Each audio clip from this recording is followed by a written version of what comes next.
آپ کے نانو نانی کہاں رہتے ہیں؟ پاکستان میں. یہ افشاں اور مبشر کا گھرانہ ہے جو امریکہ میں کئی سالوں سے مقیم ہیں. ان کی 6 سالہ بچی اشال اردو سمجھتی اور بولتی ہے. پاکستان میں رہنے والوں کے لیے یہ عام بات ہوگی، لیکن امریکہ میں پرورش پانے والے پاکستانی نژاد بچے کم ہی اردو روانی سے بول پاتے ہیں. ان کی پہلی زبان انگریزی ہے. اسکولوں اور گھروں میں بچے آپس میں گفتگو کے لیے اسی زبان کا سہارا لیتے ہیں.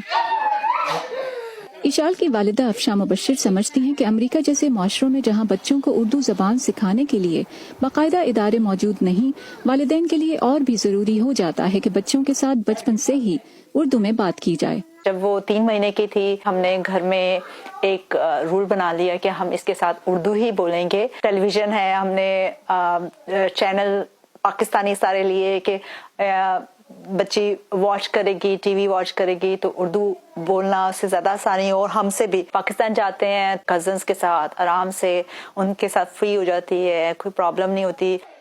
اشال کے یہ دوست ایسے ہی بچوں میں سے ہیں جن کے والدین نے بچپن سے ہی گھر کے ماحول میں اردو کو رچایا بسایا. میں اس وقت بہاول کے ساتھ ہوں جو 5 سال کے ہیں.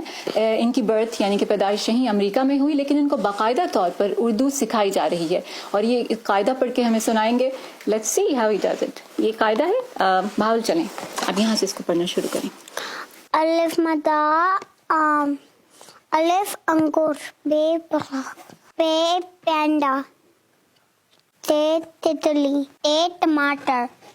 بچوں کے لیے تو نہیں، لیکن واشنگٹن کی جانس ہاپکنس یونیورسٹی میں اردو اور ہندی لینگویج سینٹر کے انسٹرکٹر وفادار حسین کئی سالوں سے اپنے طلباء کو اردو سکھا رہے ہیں. ان کی کلاس میں پاکستانی نژاد طالب علموں کے علاوہ غیر ملکی بھی ہیں، جن میں سے چند کی اردو زبان میں صلاحیت حیران کن ہے. مجھے بہت خوشی تھی کہ بنارس میں ایک ہندی پروگرام ہے. وفادار حسین سمجھتے ہیں کہ مادری زبان کسی بھی تہذیب و تمدن کو سمجھنے کے لیے پہلا قدم ہے. آپ کے والدین پاکستان سے، ظاہر سی بات ہے کہ آپ جاننا چاہیں گے کہ جہاں سے میرا وجود ہے وہاں کے معاشرے، وہاں کی تہذیب، وہاں کا تمدن، وہاں کے خیال، وہاں کے رہن سہن، وہاں کی طریقے زندگی، اس سب کو سمجھے.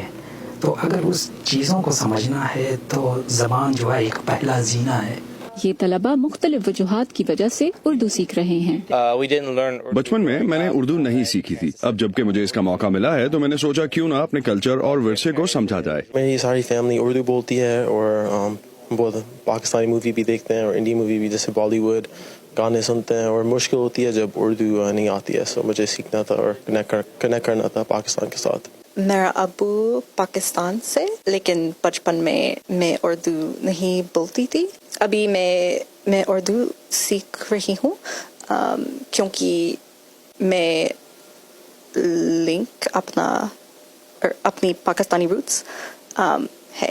اپنے آبائی ملک سے رشتہ جوڑنے کے لیے مادری زبان سیکھنا ایک اہم وجہ ہو سکتی ہے، لیکن انگریزی کے علاوہ کسی اور زبان میں مہارت یہاں واشنگٹن میں ملازمتوں کے بہتر مواقع کا سبب بھی بن سکتی ہے. فائزہ بخاری، وائس آف امریکہ، واشنگٹن.